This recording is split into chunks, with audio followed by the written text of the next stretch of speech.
You're listening to the Smart Policy Podcast, a production of the University of Tennessee's Institute for Public Service.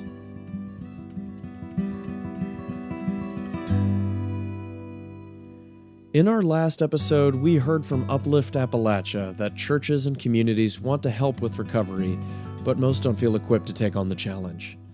And there's also the persistent fear that they might get things wrong. I haven't met a single congregation that doesn't want to help. But I've met so many who don't know how to, and because they don't know how to, they do nothing. We can't give up if we are met with resistance, because there's going to be a day when a person's ready to actually have the conversation, and we want to be there to be able to support them in that conversation. The Tennessee Lifeline Peer Project, a statewide effort by the Tennessee Department of Mental Health and Substance Abuse Services Office of Faith-Based Initiatives, is making a massive impact in providing that vital information, training, and connection to resources. Through their team of 20 coordinators across the state, they have had a significant impact on reducing stigma and strengthening local support. Since the inception of the program, I believe we have set up over 925 support groups throughout the state of Tennessee. For every educational event that we do, on our last report, there was a 98% reduction in personal stigma. My guests this month are Jessica Youngblom, Director of Strategic Initiatives, and Jaime Harper, Director of Faith-Based Initiatives. In this conversation, we talk about why the Lifeliners are having such a huge impact. So to go into events and hear someone from the community share their story of where they've been, but where they are, it makes it personal for the community. It allows them to see, okay, this isn't just those people, this is us too. Each one of our coordinators are individuals of long-term recovery from either substance use or mental health or both. The challenges faced by the communities they serve. The vast majority of the individuals we serve do not have insurance or the ability to pay. How little things can make huge differences for people in recovery. It's easy to look at a food pantry as being something for the community, but that's a piece of recovery capital. And how the long-term outcomes from this work can last deep into the future. We will not live to be able to see the full impact. And I love that. My name is Jessica Youngblom, and I have the pleasure of serving as the Director of Strategic Initiatives for the Department of Mental Health and Substance Abuse Services. I oversee various community-based programs, including our Office of Faith-Based Initiatives with Jaime. I oversee our Tennessee Recovery Navigator program, along with other items such as medication-assisted treatment in emergency departments and our Pathway Scholarship Initiative. There are much more. I like to say that my position is a jack of all trades, but really it's a position that affords me the opportunity to help our department and our state identify areas and needs that aren't being met and piloting programs that may meet those needs. I'm Jaime Harper. I'm the Director of the Office of Faith-Based Initiatives through Tennessee Department of Mental Health and Substance Abuse Services. I oversee the Lifeline Peer Project coordinators, hybrid Lifeline coordinators, faith-based coordinators, and collegiate recovery initiative. You said jack of all trades. Talk about so many different directions. The department is really engaging in projects from all across the recovery ecosystem, it sounds like. Between our mission and vision, it's like our biggest thing is we want to make sure that people who have mental health or substance use issues, that they're able to thrive in their communities. So we're here today to talk specifically about the Lifeline Peer Project. I think people in this space have become familiar with y'all, but for those in my audience who are not, just a brief overview and we'll go from there. Well, brief overview, and this is really of the Office of Faith-Based Initiatives, which includes the Lifeline Peer Project. The initiative itself began in 2014, in August of 2014. It was under the vision of the Deputy Commissioner Marie Williams at that time and Commissioner Doug Barney. Now, it was a couple of years that they were talking about an opportunity to really leverage the faith community in the state to be able to provide services to individuals struggling with substance use disorder. And then Commissioner Barney believed that the faith community could and really should be at the front line of combating substance use disorders, especially with the rise in opioid misuse and overdoses. So Commissioner Varney, Deputy Commissioner Williams went out. They heard this guy was supposed to be speaking, and they need to go listen to him. They saw Dr. Monty Burke speak about his personal path to recovery, as well as the role of the faith community and how they played in the process. And they're just like, okay, that's the guy. So since then, and at that time, the Department of Mental Health created the first director of faith-based initiatives. His responsibility was really to reach out to local communities, congregations, and engage them in discussion of what it means to support individuals who struggle with substance use disorders. Now, the result is there's been a huge increase of awareness around mental health challenges, as well as substance misuse as behavioral health challenges. And that way, it really increases the opportunities for partnership and collaboration. So since its inception in 2014, I believe they started with 4 Lifeline Peer Project coordinators. Now we have 10 Lifeline Peer Project coordinators, 10 Hybrid Lifeline coordinators, 7 faith-based coordinators, and 1 collegiate recovery director. So we're really operating in a lot of different areas of the community and able to encompass in one way or another all 12 sectors of each community with specific focus on the faith community. It's a lot of coordination and effort. Why is this so important and impactful to coordinate like this? Well, the coordinated piece is extremely important. And it almost seems as if the more individuals we have involved in the coordination of events, the more of the community that actually attends. And so being able to reach out and to actually learn the formula of reaching out to the faith community, providing a safe place for everybody to come together and to talk about behavioral health and how to meet the needs of the community. It can be tricky sometimes, especially as you get into some of the more rural areas. But I don't think that we have had a single county that has caused any problems. Really being able to go in and provide access to education, access to resources, is something that everyone needs.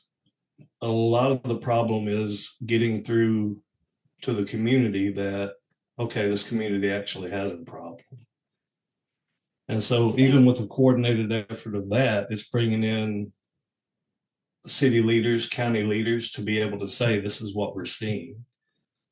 Bringing in the different partners within the community so they can say, and this is what we're already doing, and we can show how we're supporting their work. If it can't come from the community itself, it's not going to be impactful. That is certainly true. So a quick observation, when we do needs assessments of the strength of a given recovery ecosystem, we frequently hear just across the state in different places that stigma is an issue, that the problem's there, but nobody's talking about it. That, or even if they're aware of it, they say, oh, we'd love to do something, and then they don't. A lot of inaction. So it sounds like that is kind of sounds like that's a pretty huge impact that this program is having. It is, well, I would say community changing, could say life changing, but the reality is it's generational change that is created within each community because of the work that is being done. So I guess going back in my 15 years of working in the space, not necessarily in this position, but in the space, what you see is typically 3 to 4 generations of dysfunction, which includes trauma and addiction that can be passed down from generation to generation. Typically, after that 3rd to 4th generation, somebody gets tired of it and have that determination, look, this has got to stop with me. Yeah. At a conference that I attended not too long ago, it was reported some new research that had come out that showed the effects of that one person wanting to create that change for themselves, but to see that influence that they have takes that 3 to 4 generations of dysfunction and creates 7 generations of healing. And so it's pretty profound being able to understand that the work that we do on a regular basis, even with individuals, we will not live to be able to see the full impact. And I love that. The other thing I would add too is with our programs, for every educational event that we do a pre and post survey to kind of see what knowledge has been gained and what personal beliefs have changed. Yeah. And in speaking of stigma, on our last report, there was a 98% reduction in personal stigma because of the event or training. So that's like one of our key goals with our programs, is that through our education and providing, the tools needed to learn about these different, topics, that people will start to see, oh, it's not a choice. It is possible for people to recover. It will help break down that stigma. And so I think that's one, concrete example. I think another thing that we do well that helps break down that stigma across communities is each one of our coordinators are individuals in long-term recovery from either substance use or mental health or both. And so it is a very clear depiction to those people in the community that here's this person presenting this information to me that I may not know nothing about, may know some about, and they're telling me that they were this person out on the street, they were this person in our hospitals. You can't tell me that. Like, that's crazy, right? Oh, yeah. So I've seen it in our hospital settings where, nurses and physicians who see, individuals coming in due to overdoses or what have you, it's exhausting to watch, someone go through that, Yeah. but to see individuals in long-term recovery do the work and see that they could also help others who are in that situation, I think that really is the stigma breaker. Yeah. Is showcasing that, these people are just like us. They just unfortunately had a wrong turn at some point and they needed a little extra help to get out of it. Right. That's incredible results that people are reporting a personal reduction. Mm-hmm. It's what kind of audiences are receiving this education? Because the need for education is frequently cited as something people across the state are hungry for. The events that we provide are really for the whole community. So anyone can come. This really is to be able to change the understanding and reduce the stigma community-wide, so that individuals who need help have a better opportunity to ask for it, to know that they're going to get it without being judged. But not only that, it allows them an opportunity with the reduction of stigma within each community to come back home and to be such an instigator of change for good for the community. So to go into events and hear someone from the community share their story of where they've been, but where they are, it makes it personal for the community. Yeah. It allows them to see, okay, this isn't just those people. This is us too. Might I ask, and you can remove place names or any identifying information if you'd like, but is there a particular illustration that comes to mind when you think about some of these impacts? Anything that really stuck out in your mind? Is that a trick question? No, it I is swear. Every single day we see something. So on our reports, we actually have a section in there for victories. What have you seen, either of yourself, one of your clients, one of your coworkers, that is just, you've got to share the information. And what we see more than not is, and here's a personal experience that I sat there and watched happen. I went to an event in a rural community, was going to present with a few of the coordinators. And one of the coordinators leaned over and was just like, hey, see that guy in the back? It's like, yeah, that was my dealer back in the day. Well, as a result of that event, the individual was able to go into treatment and now has 2 years in recovery. And this is just something we see on a regular basis. I mean, that's not a special story. That happens so much.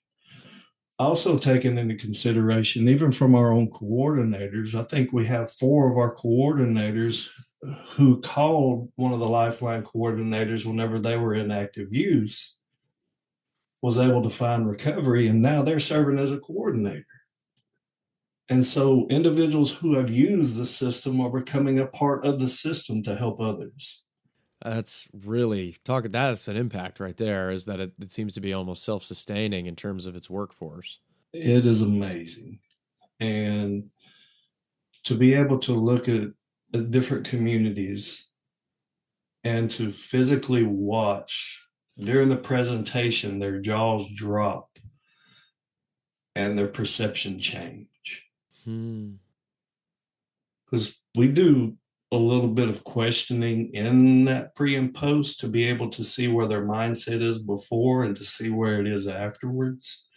And so whenever she's talking about that 98% of respondents report a reduction in stigma, this is a direct result of the education that they're getting from someone who has been there.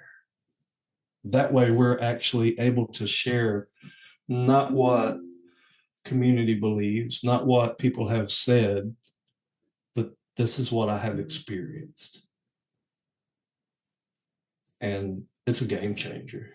Yeah. I think the other thing that's important to mention too is that these events occur continually. It's not we did an event here in this county and we're never going back. Right. We're there constantly. And I think that's important because sometimes it takes hearing the same message 4 or 5 times before the light bulb goes off. And we've seen that in these communities. Like we've had coordinators tell us, I've said the same information over and over again, but today, this person came up to me and told me today it made a difference.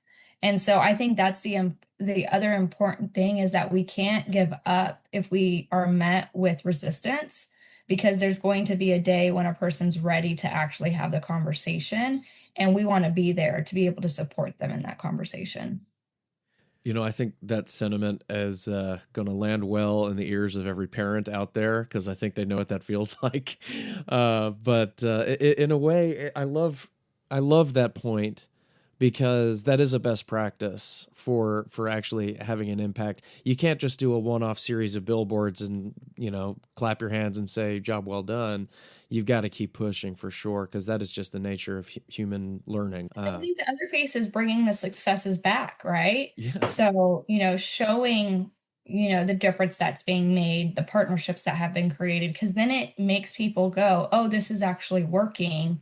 How do we get involved? So I think that's the other piece, latching onto that competitive nature of us as humans. Definitely. Now, in terms of using these services, what does that actually look like? Say I'm someone who needs recovery. What does an interaction with the Lifeliners look like? It depends on what you need, really. So there's a couple of ways to be able to get in contact with us. One of the main ways to get in contact with Lifeline is the Tennessee Red Line. So the Tennessee Red Line is a service that has been set up through the state. So calling into the Red Line, they'll go through, talk to the individual, see what would be a good fit for them, provide them some resources as well as the number for the Lifeliner in their region. That way, if they have some trouble with some of the resources that have been provided, Lifeline can go through, walk with them through the process after finding, big thing is being able to work with the individual from where they are. Just meet them where they are, find out where they want to be, go through our extensive knowledge of the different programs that are out there in order to match them up with a good program that would be suitable for the individual, whether they have insurance or not. The vast majority of the individuals we serve do not have insurance or the ability to pay. Okay. Well, are you ready? So, right. Depending on the needs, as well as depending on availability of space within the facilities, is going to determine how long it takes. But we still have some other resources to help the individual even during that time. So what they do is they make a call either to the Red Line or to the coordinator. The coordinator is going to ask them what's going on, do a baseline assessment, see what is needed in order to get the individual help. Sometimes it may be long-term services, but they could also need that inpatient there at the beginning. Yeah. It may be that they need detox before they go into inpatient. And these are all things that we can help set up for the individual. So we can work with them to get into a detox, be transferred out of there to go to a 28-day inpatient treatment unless that is attached to the detox. And then after that 28-day period or 90-day period, however long it is, we can work with the individual to get them into long-term recovery housing, which can provide access to a lot of different services to increase the recovery capital so the individual has a much better opportunity for the long-term recovery. Quickly, what is recovery capital? Recovery capital really boils down to connections that you have within the community, access to resources that can help you further in life.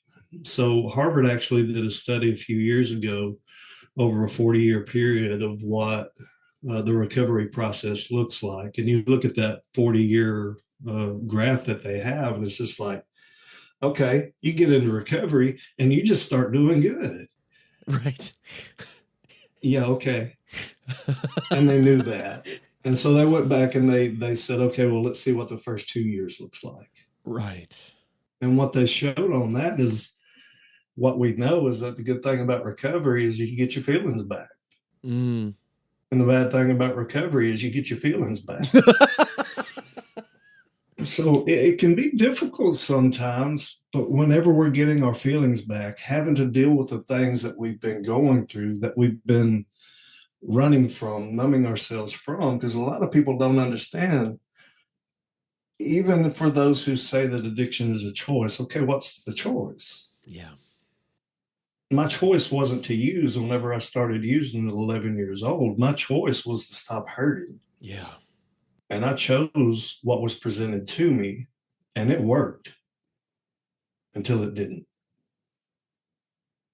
Until I went from alcohol and Virginia Slim cigarettes through the gamut up to being addicted to crack cocaine and everything in between. What started off as me trying to kill the pain from childhood trauma ended up in active addiction. It's easy for a community to say that, well, marijuana is the gateway drug.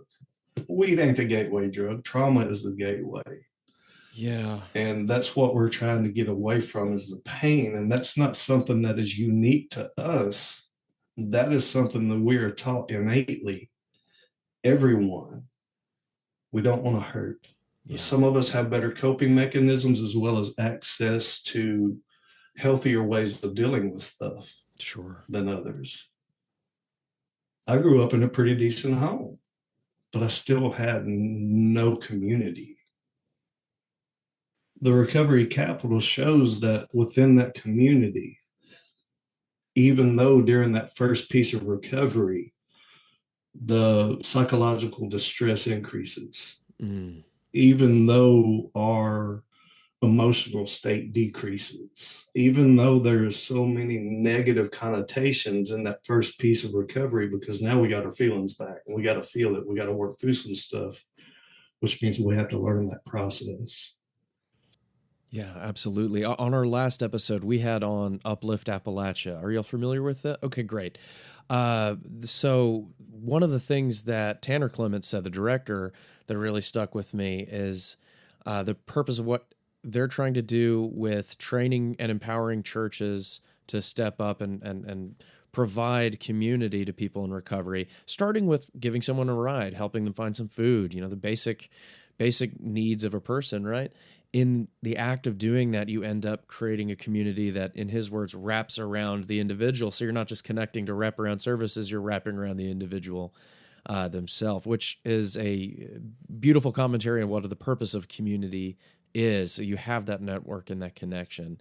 Is the Lifeline Project doing something similar? So that's where the faith-based coordinators come in, working with the congregations to be able to set up, provide education, access to resources for them so that the congregations can become recovery friendly and in turn educate the community at the same time, because all the community is invited.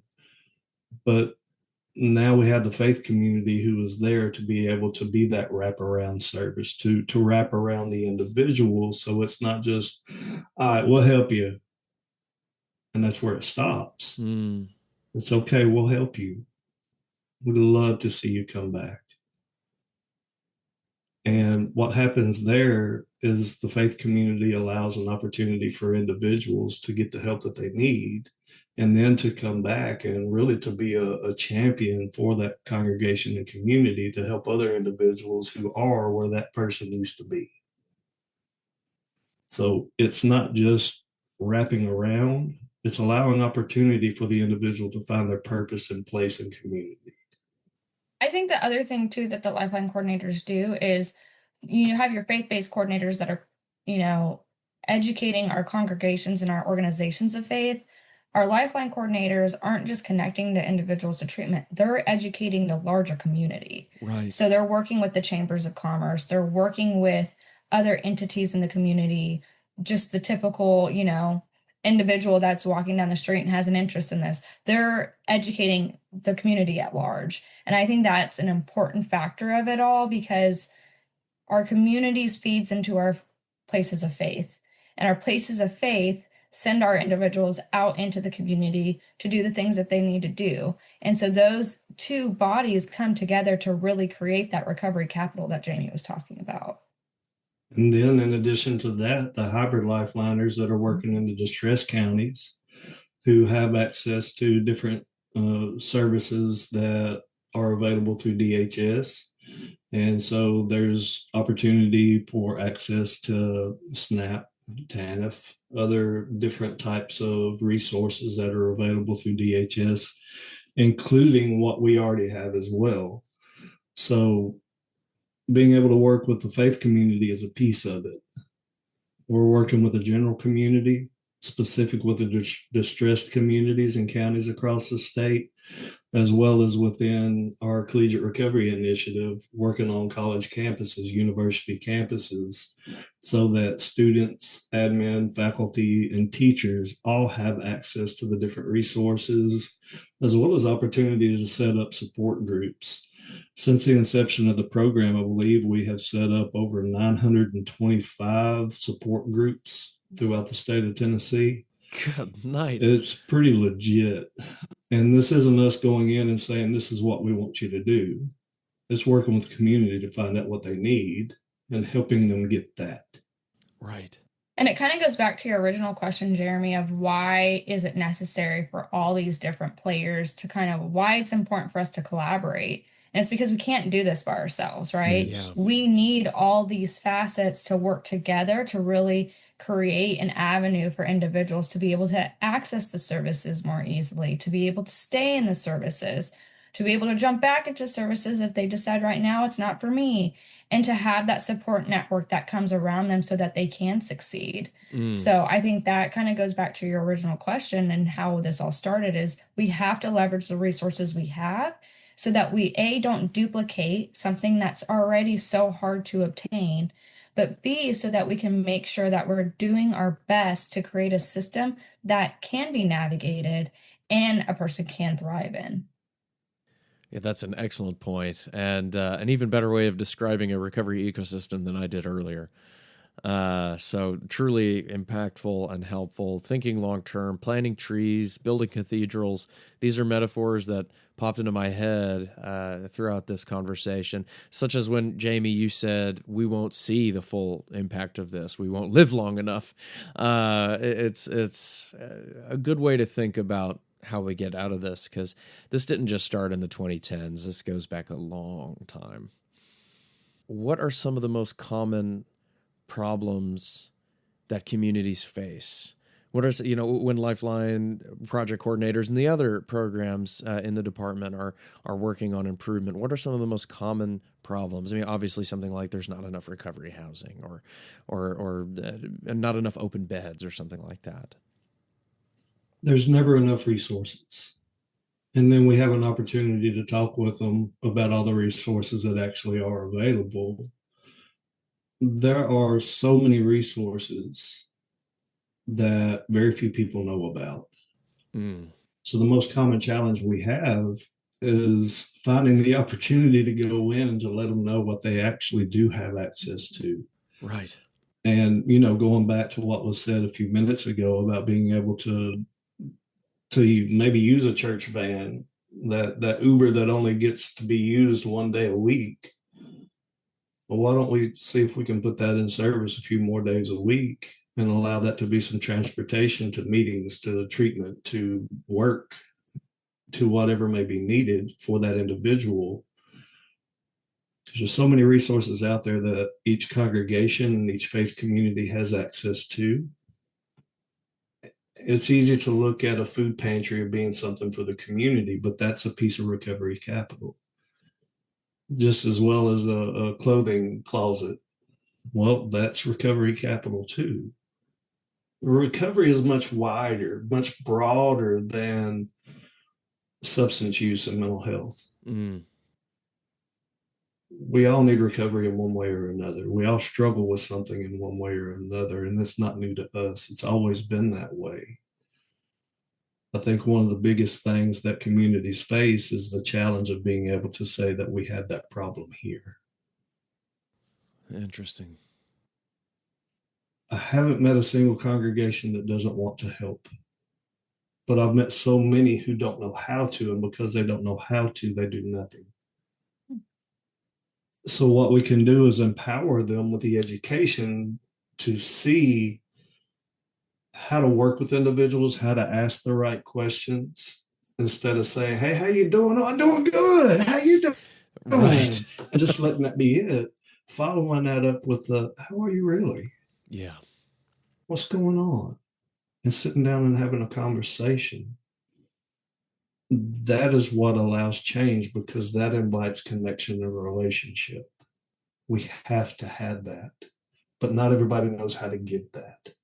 That's, to me, that is one of our main goals, is to allow people the ability to have those hard discussions and know that they don't have to be the expert. All they need to know is to how to listen and where the resources are. And that's what we teach. So in making decisions going forward, we're doing a lot of great work across the state. We're seeing a lot of really exciting things in Tennessee. The people I've had on this show over the past year, for example, covers the private, the public sector. Our overdose rate is coming down in Tennessee faster than it is in the national average, which is tremendous. That says that we're doing a lot of good work here. What should we be thinking about? What do people not understand about recovery that they may think they get or that they've just never considered before? When thinking about recovery, what is it that helps it thrive? One thing is that it doesn't look the same for every person, and that it's not linear. And so I think, it's very easy for us as people to really be black and white. And with this, it is a day-to-day adventure. And so I think we have to be ready for that. And for, the family that's, working with a family member that's going through this, or the treatment agency or whatever, we all, we have to be fully prepared that things may look really good for 3 days, but there may be a day where things go a little bit backwards, and that's okay. And we have to be okay with that and still provide the support, because we all make mistakes in our lives, and we shouldn't be tossed to the side because of that mistake if we're trying. And so I think that's the biggest thing, is it doesn't look the same for everybody, and it's not linear. And following that up, In one of our trainings that we do, it's the trauma-informed care training that we provide. There's a quote on one of the slides, and what it says is, we don't see things how they are. We see things how we are. To be able to get into a space where I don't have sympathy for you, I have empathy for you. Sympathy essentially is, I feel for you. Well, I don't need your pity. I got enough of that for myself. Instead of feeling for me, feel with me. Walk with me. The community can provide that. The faith community can provide that. If you don't know how, we can help you. Beautifully said. And I think the other thing I will add, because Jeremy, you mentioned how our numbers have continued to decline. I know our department really focuses on outcomes and what we're doing and ensuring that the programs that we're implementing are working, and if they're not, pivoting so that they do work. I would say one of the other things that I feel very privileged to be able to work for this department is that we see each individual person we serve as that, a person and not a number. So though we are looking at numbers, we know that our day-to-day is focused on serving the individual for who they are as a human and not a number. Yes. Well, I feel very comforted by the mission and attitude that I have heard today, and I'm not going to lie, I'm very proud of my state right now. Any final thoughts? I will say, really, the work that we do and the vision that we have is because of our leadership. So Commissioner Murray Williams, she drives the way that our department works, and it's because she cares so deeply because of the work she's done. And I'd be remiss not to say that we've had an amazing governor and legislature that has supported the work that we've done, and our budget shows that. And if it wasn't for them, we wouldn't have the budget to do the work that we do. Yes. All right, just some excellent thoughts here. Jessica Youngblom, Jaime Harper, I thank you so much for joining me on the Smart Policy Podcast. I really appreciate it. Thank you, Jim.